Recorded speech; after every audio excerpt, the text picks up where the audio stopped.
Bismillahirrahmanirrahim. Assalamualaikum warahmatullahi wabarakatuh.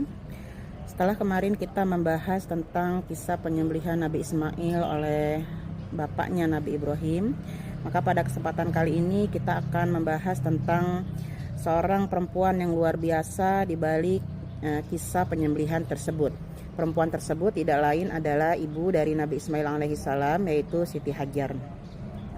Siti Hajar ini merupakan budak dari Siti Sarah, istri pertama dari Nabi Ibrahim alaihissalam, yang sampai usia lanjut belum dikaruniai anak oleh Allah Subhanahu wa taala. Siti Hajar merupakan budak yang dihadiahi oleh Raja Mesir kepada Siti Sarah. Kemudian dengan izin Siti Sarah dinikahi oleh Nabi Ibrahim alaihissalam untuk sebagai usaha agar mendapatkan keturunan. Nah, setelah Nabi Ismail alaihissalam lahir, Nabi Ibrahim membawa Siti Sarah dan anaknya Nabi Ismail yang ketika itu masih menyusu ke sebuah lembah yang tandus, yang mana sekarang lembah itu dikenal dengan nama kota Mekah. Dulu kota Mekah itu belum ada tanaman, belum ada manusia, belum dibangun Ka'bah seperti sekarang. Jadi betul-betul tempat yang tandus, tidak ada tanaman dan tidak ada manusia di situ.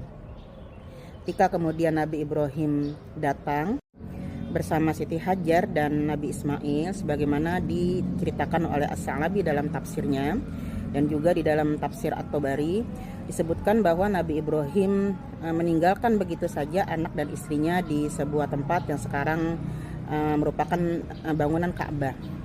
Ketika itu Siti Hajar merasa bingung dengan apa yang dikerjakan oleh suaminya tersebut.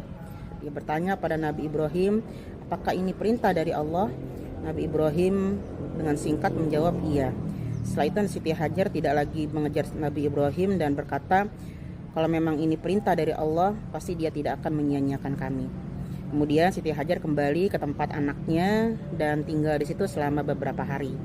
Perbekalan yang dimiliki oleh Siti Hajar dan anaknya ketika itu habis, sehingga kemudian Nabi Ismail terus-menerus menangis karena lapar, sedangkan Siti Hajar tidak bisa menyusui karena sudah tidak ada asupan makan dan minum.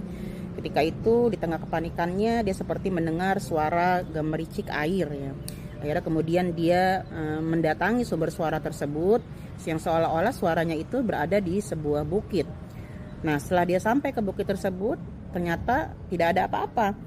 Kemudian dia seperti mendengar sepertinya itu suaranya berada di bukit yang satunya, sehingga kemudian dia pergi ke bukit yang satunya. Bukitnya tersebut dikenal dengan nama Safa dan Marwah.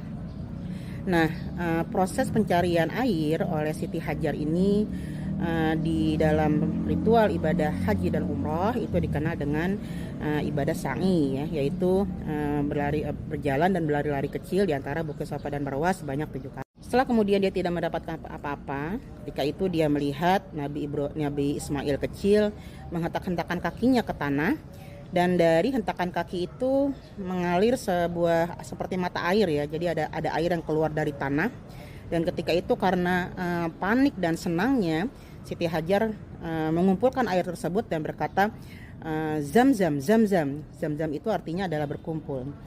Nah, mata air yang ditimbulkan dari hentakan kaki Nabi Ismail itu kemudian sekarang dikenal dengan nama sumur Zamzam. Nah, setelah kemudian terdapatnya sumur Zamzam itu, mulai ada kehidupan di situ. Dapat sebuah kabilah bernama kabilah Jurhum, yang mereka melihat dari kejauhan itu seperti ada burung yang berputar gitu. Dan mereka mengatakan kalau memang ada burung di situ berarti ada sumber mata air di situ. Ketika mereka mendatanginya, ternyata sumber mata air tersebut didiami oleh seorang perempuan dan seorang bayinya. Akhirnya kemudian mereka meminta izin kepada Siti Hajar untuk tinggal di situ ya. Jadi ketika Nabi Ibrahim kembali lagi 13 tahun kemudian untuk menjenguk anak istrinya, dia sudah mendapati bahwa tempat yang dulu tidak ada apa-apa ternyata kemudian sudah menjadi sebuah perkampungan yang ramai. Banyak orang bertanya, kenapa Nabi Ibrahim sangat tega meninggalkan anak dan istrinya di tempat yang tidak ada apa-apa di sana? Ada yang mengatakan bahwa istri pertamanya Siti Sarah merasa cemburu karena Siti Hajar melahirkan seorang keturunan untuk Nabi Ibrahim. Tapi kalau kita lihat di dalam Al-Quran di surat Ibrahim ayat 37, di situ secara jelas disebutkan bahwa tujuan Nabi Ibrahim meletakkan atau meninggalkan keturunannya itu di tempat yang tidak ada apa-apanya adalah untuk melaksanakan sholat. A'udzubillahi minasyaitonirrajim. Bismillahirrahmanirrahim. Rabbana inni askantu min dzurriyyati biwadi ghairi dzi zar'in 'inda baitikal muharram. Rabbana liyuqimus shalah. Wahai Tuhan kami, sesungguhnya aku telah menempatkan sebagian keturunanku di lembah yang tidak mempunyai tanaman-tanaman di rumahmu yang dihormati. Wahai Tuhan kami, yang demikian itu agar mereka mendirikan sholat. Sebagaimana kita tahu bahwasanya umat Islam sekarang ini menghadapkan wajahnya ke arah kiblat untuk melaksanakan sholat. Demikian juga jamaah haji dari berbagai macam penjuru dunia datang untuk beribadah mengunjungi Baitullah.